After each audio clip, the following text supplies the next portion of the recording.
Good morning, everyone. This is Sarah with Pickaway County Library, and I'm here to bring you our baby toddler story time. We're going to start out with a chant for 5 little astronauts. Are you ready to count with me?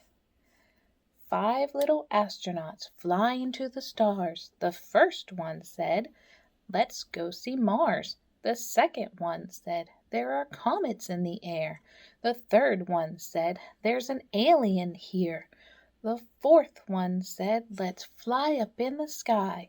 The fifth one said, "Let's go up really high." Then whoosh went the spaceship, buckle up tight, and the 5 little astronauts zoomed out of sight. Do you want to do that one more time with me? Maybe you can count with me this time. Let's give it a try. 5 little astronauts flying in the stars. The first one said, "Let's go see Mars." The second one said, "There are comets in the air." The third one said, "There's an alien here." The fourth one said, "Let's fly up in the sky." The fifth one said, "Let's go up really high." Then whoosh went the spaceship, buckle up tight, and the 5 little astronauts zoomed out of sight. Good job! I really hope you liked that one. Our book today is Pete the Cat Out of This World, written by James Dean, and today is National Asteroid Day.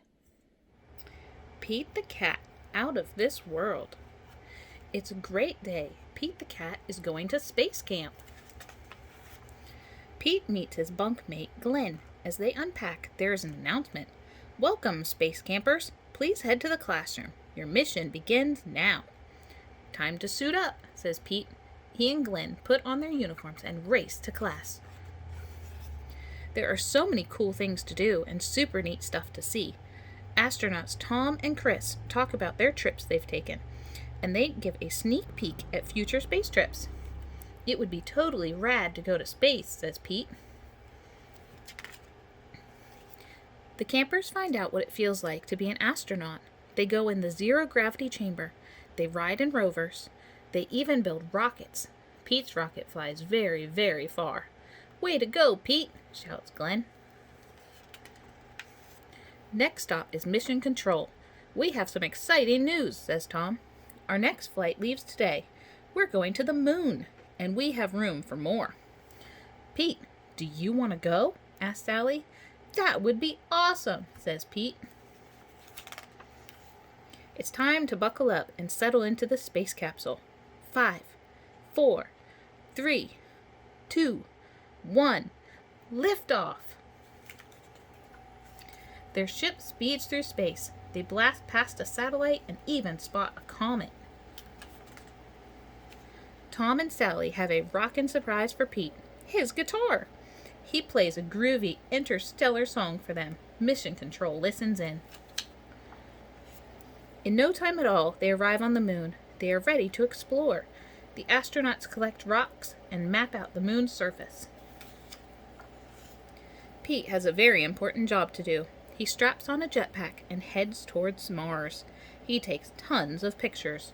Oh no! Pete lost track of time and the moon is far, far away. He has to make it back to the ship before it blasts off. Phew! Pete made it back in the nick of time.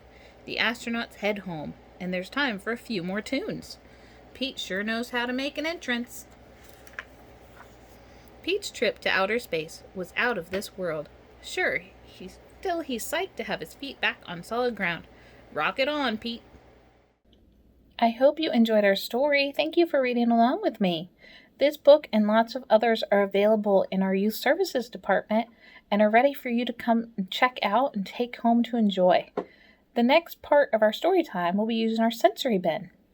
In our sensory bin today, we'll need our printable solar system, which is on our Facebook post, and some black beans. You could also add in some foam star shapes as well if you have those available. So let's take a look at how we're going to put all of this together. So the first thing you're going to do is print and cut out your space printables that we do have on our Facebook post for you. You can print these on cardstock to make them sturdier, or you can print them out on regular paper and run them through a laminator to make them last a little longer. Once you have all of those cut out, we have our bin here. I ended up using some dried corn, this dark red color. You can use black beans or white beans, anything you have available that could represent the surface of a planet. Then we have all of our printables tucked in here. Each of the planets has a name on it, so you can practice naming those with your little ones. We have an alien and 2 astronauts, so you can even give them names as they use their imagination and play. What kind of silly things can you think of for your astronauts to do in space as they explore the texture of your filler items and the colors on the planets? For our activity today, we'll need aluminum foil, paper, and a bin or box to use as our target. Let's see how we're going to use all of these together to play a game. The first thing you're going to do is cut your paper into small squares and number them 1 through 10, and then just mix them up on your table. And you can have those face up or face down, whichever you'd prefer. We're going to have some foil and shape it into balls. Your little one can help with this, and you can get foil that's already cut into sheets. You can use that. I've just used a regular roll of foil and torn some pieces off. And I have 10 of those so that we have the same number that we have papers.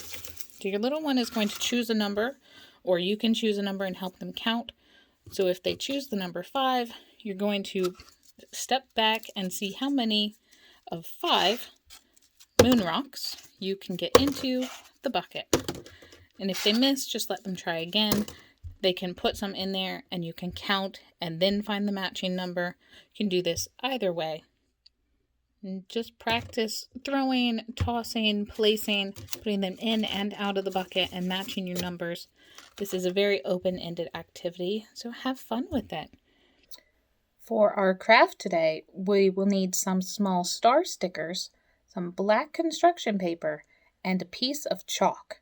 So let's see what we're going to make. To make our own constellations, you're going to need a piece of black paper, some star stickers, and a piece of chalk, which I have right here, just a piece of sidewalk chalk. Now you're going to have your little one help place the stickers anywhere on this paper that they would like. You can keep this going until you've run out of stickers or until they have decided they're done sticking things. So I've placed some here on the back already. Now they can place these anywhere they would like, and then you're going to give them a piece of chalk and let them write right on the paper, and you can connect these however they would choose. They can be swirly lines, they can be straight lines, and then they can create their own constellation this way.